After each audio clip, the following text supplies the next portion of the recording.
Jamm ji info point net, informer, éduquer et divertir dans la paix.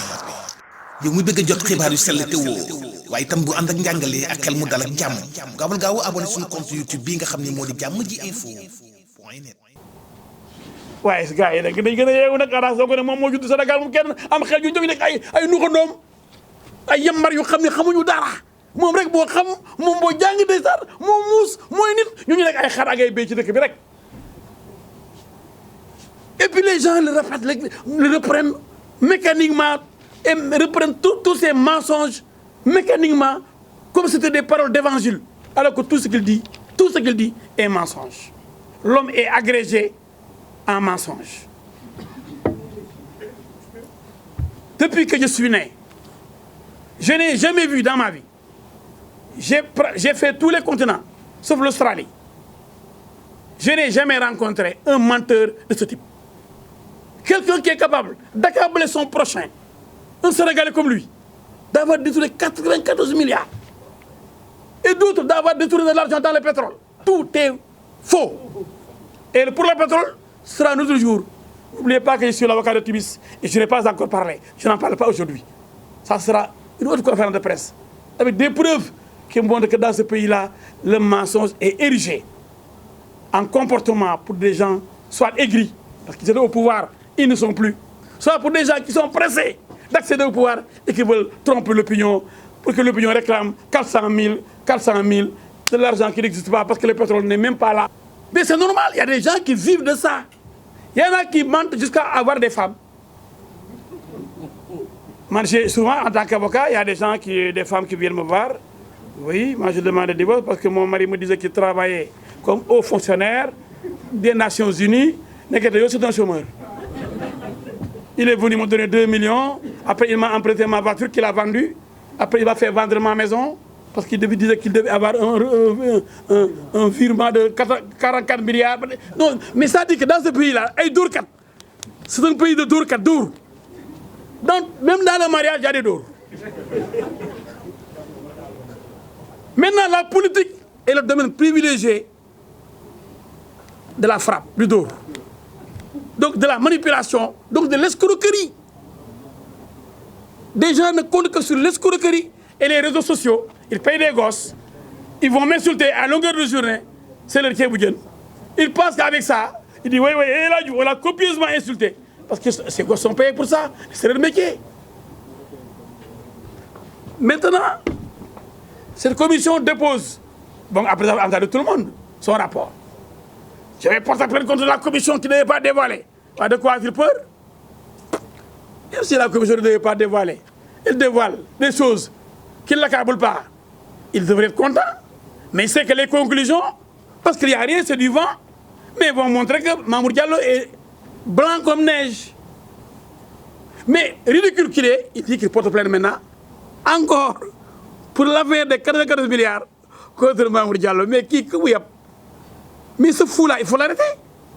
Que bientôt la commission d'enquête va déposer son rapport. Que la plénière va se tenir. Après quoi, le procureur va entrer en action. C'est pourquoi j'ai demandé, j'ai même exigé son arrestation. Et je l'assume. Si l'État ne le fait pas, l'État sera faible. Et la faiblesse coupable est dangereuse pour un État de droit. Je me répète. Je reprends. La commission d'enquête parlementaire a terminé son travail. Son rapport est déposé sur la table du président de l'Assemblée nationale.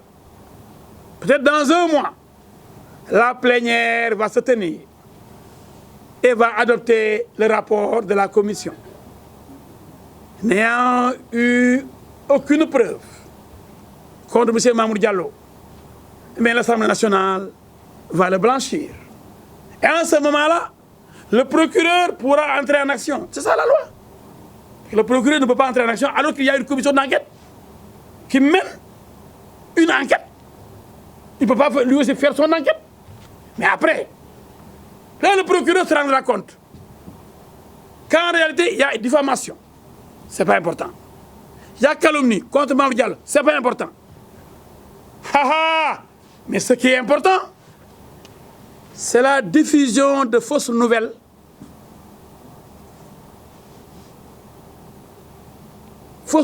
pouvant saper le moral des populations, pouvant entraîner un soulèvement populaire. Une telle infraction exige un mandat de dépôt. Je suis très sérieux dans ce que je dis. Je voudrais que tous les Sénégalais m'écoutent. Ce que je dis là est très sérieux.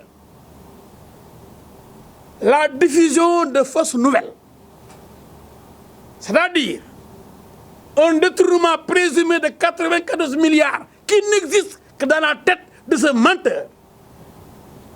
La diffusion de cette nouvelle fausse, 94 milliards dans un pays aussi pauvre. Vous avez vu les fausses accusations sur Timis et sur Aliou Sall, chacun réclame 400 000.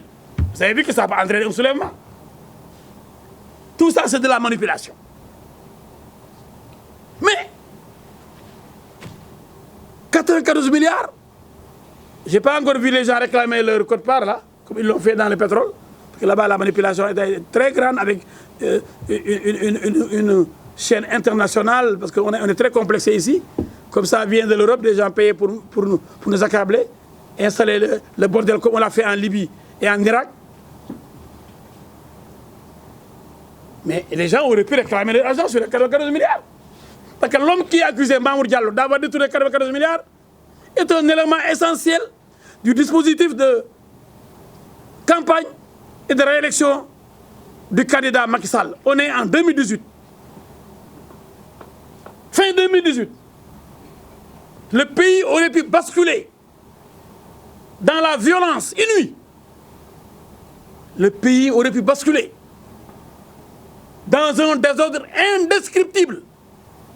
Le pays, notre cher Sénégal, aurait été traversé par des mouvements, des tumultes. Pour ça, vous avez vu que c'est clair. Mais je vais vous donner quelques petites informations sur l'homme. Regardez ce document de Toulon. Et j'ai gardé d'autres documents sur moi. Toulon, écrit en anglais. Et qui lui verse beaucoup d'argent. Tout le oil. Lui, le propre. Il a préparé sa campagne électorale avec cet argent des pétroliers. Celui-là, Toulon, rival de Franck Timis et de Petrotim, qui avait été là avant Timis et qui a été dégommé par Karim Meïssa Wade, qui a signé le contrat avec Petrotim, Karim Wade, avec son papa, avec Petrosen. Je vais en reparler dans une conférence de presse exclusivement réservée à Timis, dont je suis l'avocat, le conseil. Parce que je n'ai pas encore parlé depuis lors de l'affaire du pétrole. Parce qu'il y a enquête là-bas à la DIC. Je ne veux pas gêner l'enquête. C'est ça l'homme qui dit qu'il est anti-système et qui demande au système de lui donner des terrains. Qui fait un délit d'huissier. Qu'est-ce qu'il a dit à Mamour Diallo? Grand, terre bi dama ko làqoon. Vous savez que les services du cadastre seuls connaissent les terrains de l'État. L'État ne connaît pas ces terrains. Il voit souvent des poches et il s'empresse d'aller à la commission domaniale, à la commission qui se tient là pour attribuer, pour mettre les noms de leurs parents, donc des noms d'emprunt, des prêts-noms pour bénéficier de tous les terrains. Allez à Niakarab, il a des hectares là-bas. Donc il a eu à voler beaucoup de terrains. Parce qu'il aime l'argent. Sonko, Khalis rek. Monsieur Khalis. C'est ça qu'il a mené aux impôts d'ailleurs. Parce qu'il pensait que les impôts gagnent beaucoup d'argent, là-bas on gagne beaucoup d'argent. C'est un homme qui aime l'argent. Il n'est rien contre les gens des impôts. Mais lui, il était là-bas pour s'enrichir. C'est pourquoi il a dirigé le syndicat des travailleurs des impôts. Et pour ça, il a eu beaucoup de terrain avec ça. Chaque fois qu'on faisait des lotissements, le syndicat avait sa part. Et c'est lui qui prenait avec ses amis. Ce sont ces amis-là qui sont autour de lui dans son parti. Comme des talibés. Il a un staff composé des gens des impôts pour la plupart. Pour la plupart de son syndicat qu'il dirigeait avant. Et faisant des pressions sur l'administration en tant que patron du syndicat. Un vrai homme du système, lui. Alors, pour ça aussi, il en veut à Mamour Diallo, le directeur de domaine, qui a bloqué l'attribution. Mais quand on a arrêté Taïbou Ndiaye, mais vous savez que c'était le courtier de Taïbou Ndiaye. C'est lui seul aux impôts et domaines qui avait dénoncé l'arrestation de Taïbou. Parce qu'il croyait qu'on allait l'arrêter. Ils ont travaillé ensemble. C'était le courtier de Taïbou. Chaque fois, Taïbou était le patron du cadastre. C'est le cadastre qui connaît les terrains libres, qui fait les délimitations, les postes qui existaient, et il allait les vendre pour Taïbou. Sonko est un courtier de Taïbou Ndiaye. Et toujours, nous avons des preuves. C'est pourquoi il a été le seul inspecteur des impôts, le seul agent des impôts à écrire lorsqu'on a arrêté Taïbou Ndiaye pour se plaindre en disant que ce n'est pas normal. Et Taïbou Ndiaye de dire devant le juge, j'étais là-bas, que tous les directeurs des impôts, tous les directeurs des cadastres, tous ceux qui sont des patrons là-bas sont des milliardaires. Je prends à témoin la presse. Vous vous rappelez? Voilà l'homme Sonko, celui qui porte plainte contre l'homme Mamour Diallo, qui est irréprochable sur l'affaire des 94 milliards. Il est blanc comme neige.